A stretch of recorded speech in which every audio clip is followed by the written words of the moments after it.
tá me pedindo pra perguntar muito em relação a Exu, em Aham. relação a como é o seu trabalho, em relação a gira de esquerda, né? Sim, sim, Também fala sim. assim lá, né? Aham.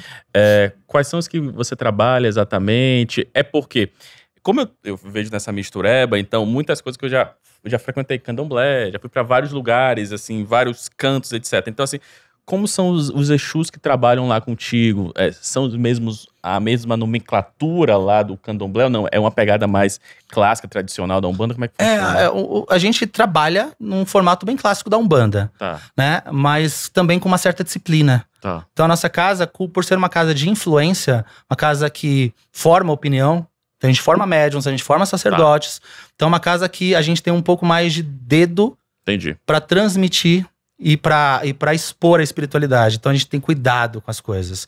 Então eu gosto de deixar claro ali dentro, por exemplo, que a natureza de Exu, para nós, é a natureza da potência, da vitalidade, da prosperidade, da abundância, e não do caos, da destruição, da inveja, da maldade, da crueldade. Então essa personificação maligna que Exu ganhou ao longo da história, isso desde a época da diáspora africana. Sim. Quando veio o orixá Exu. E a gente nem tá falando do orixá, a gente tá falando da entidade. Aquele espírito que incorpora e fala, sou o Tranca-Rua, sou o Marabô, Sete Encruzilhadas, Maria Padilha. Então desde aquela época, desde o ancestral africano mesmo, ali a gente já tem uma distorção do nome Exu, do termo Exu. Porque Exu já chega aqui pra nós como uma figura diabólica. Então tudo que vem de Exu e as ramificações de culto, de crenças envolvendo o nome Exu, claro, ganhou também um pouco dessa roupagem demoníaca. Então, se a própria divindade já veio satanizada, né? Naturalmente que aí você vai ver tudo que vem de Exu ser negativo, ser ruim.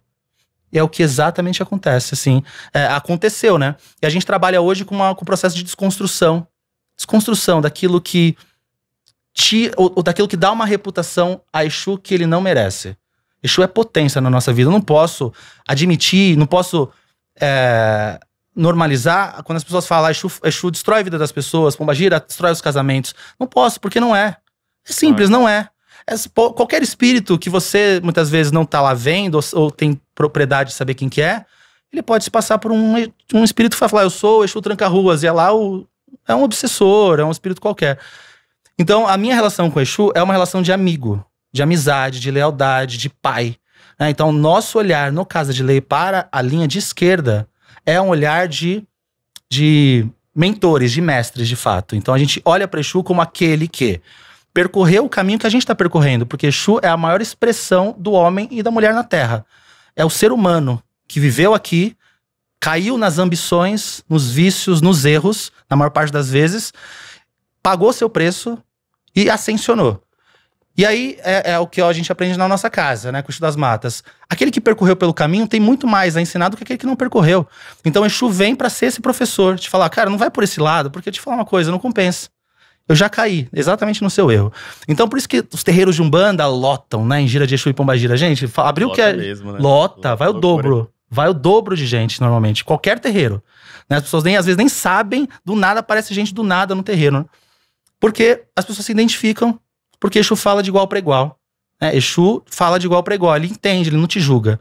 Ele fala na lata também, ele fala, olha, você tá sendo bem preguiçoso, sabe? Exu vai falar a realidade pra você. Sabe que você não tá conseguindo aquilo que você quer? Porque você é preguiçoso. Ou sabe que você não tá conseguindo porque você é acomodada. Exu traz a realidade, mas não como um ato de julgamento, mas de consciência. Porque sem a consciência não há decisão de mudança, né?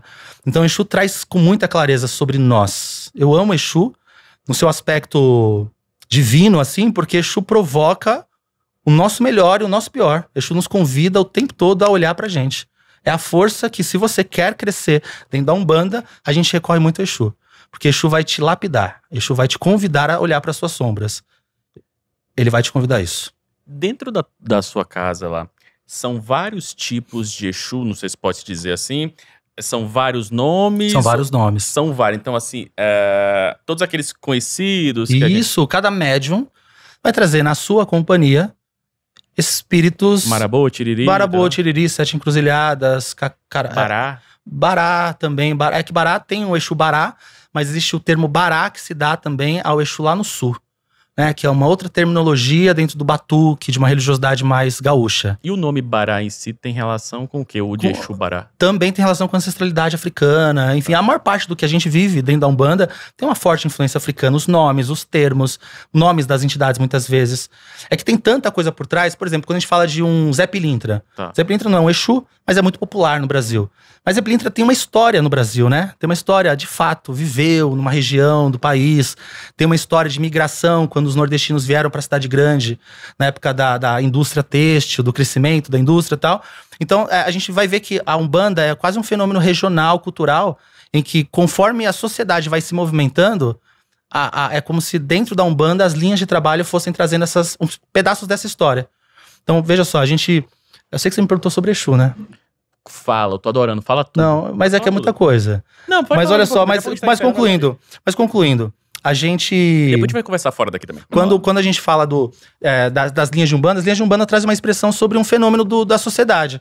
Né? Quando a pombagira se manifesta no terreiro, porque ali, naquele momento, está acontecendo um fenômeno na sociedade. Curiosamente, dentro dos terreiros de Umbanda, no mesmo momento que está acontecendo um fenômeno feminista, mais uma das tantas lutas da mulher em meia sociedade, especialmente década de 50, 60, a gente vai ver que pombagira começa a se manifestar nos terreiros também. Então, entendi. Entendeu? Então a Umbanda é quase um reflexo do cenário brasileiro, cultural, e tudo que vai acontecendo em fenômenos. Que demais, né? É demais Graças isso. a Deus. É demais. Que bom que existe, graças a E aí Deus. Exu, a nossa relação com Exu é uma relação de mestre, porque a gente entende que Exu é esse cara, que ele errou.